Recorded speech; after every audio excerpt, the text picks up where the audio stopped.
国产飞机再突破 ，C909 亮相了，中国商飞添新伙伴 ，C929 还会远吗？这到底是怎么回事呢？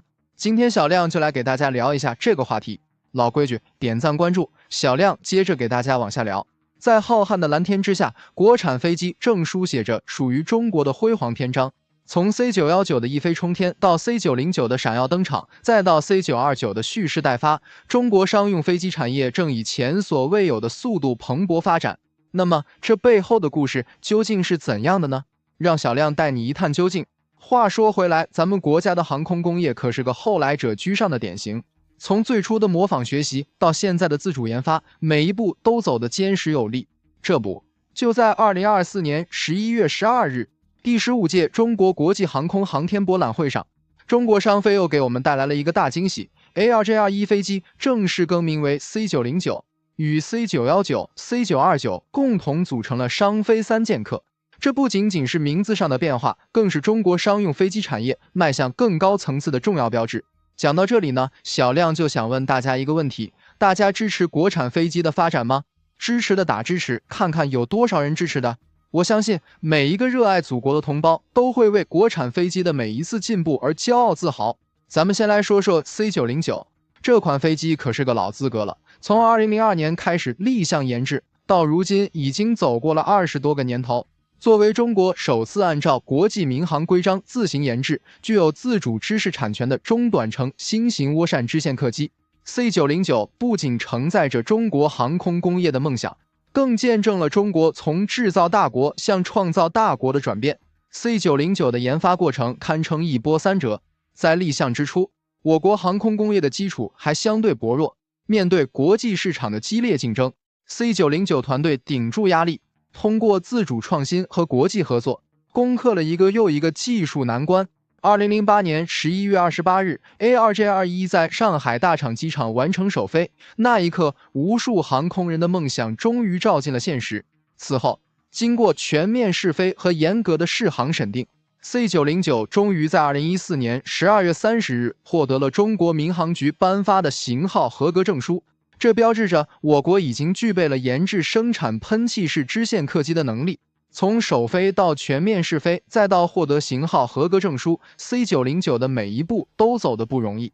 但正是这些艰辛的努力，换来了今天的辉煌成就。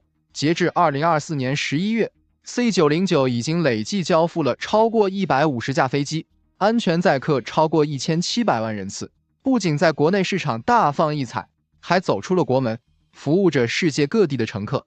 这些飞机广泛应用于我国各大航空公司的支线航线，不仅提高了航空运输的效率和便利性，还为我国航空工业的发展积累了宝贵的经验和技术储备。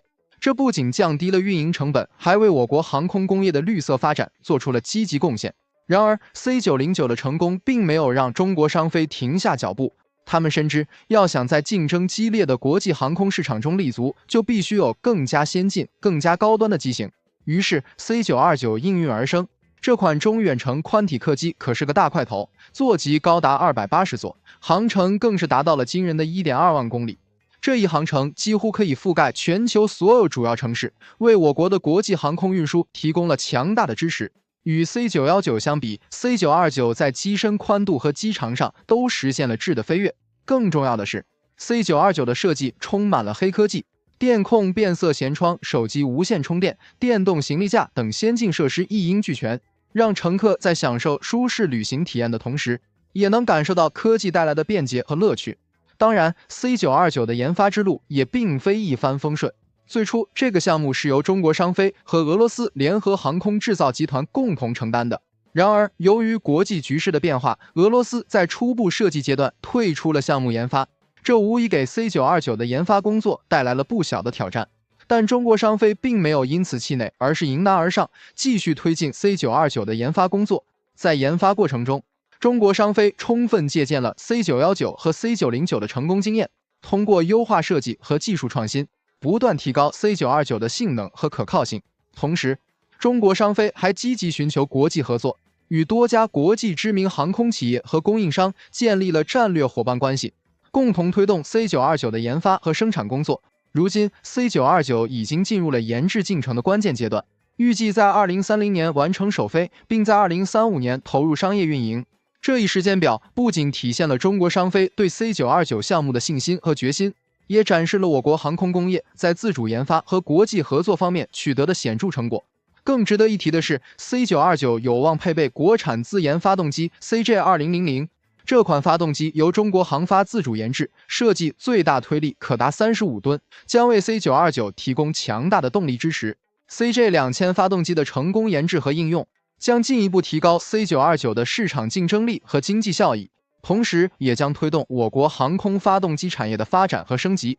小亮认为，随着 C929 的研发不断深入和国产发动机技术的不断提升，中国商用飞机产业将迎来更加广阔的发展前景。这不仅将推动中国航空工业的快速发展，更将为中国经济的持续增长注入新的动力。不知道大家觉得小亮说的对不对呢？